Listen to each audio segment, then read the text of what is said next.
Remember a few years ago when we were just good friends, sabi ko, Kim, pag kinasal ka, invite mo ako, ha? Who would have thought sa dinami-dami na pinagdaanan natin, tayo rin pala sa dulo. I will choose you and only you every single day of my life. I love you.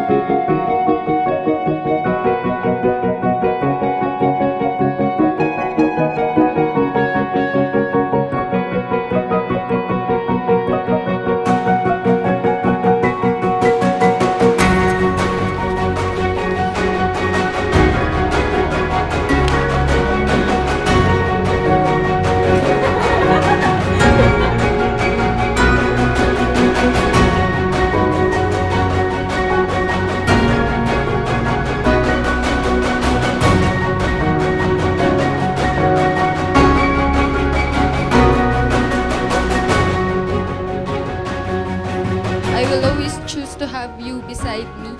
Thank you for being the extension of my patience whenever I lose mine.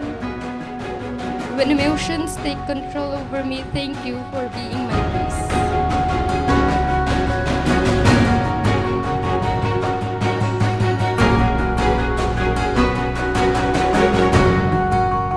Ang pagkakasal ay isang banal na gawain at siyang saligan ng ating lipunan.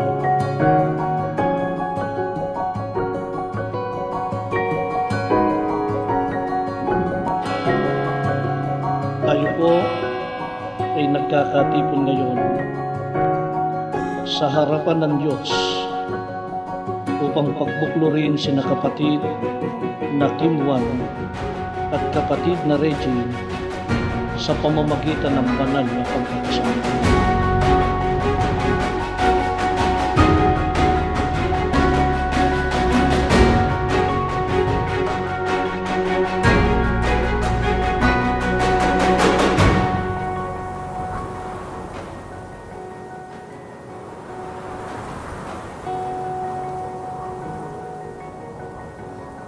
Ako pa rin ang pinakaswerte sa akin dalawa.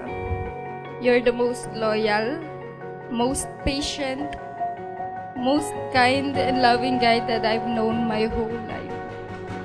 And I consider myself the luckiest. To travel through time with the person whom I love and whom love me back, 1 second at a time. And it's you. I love you, G.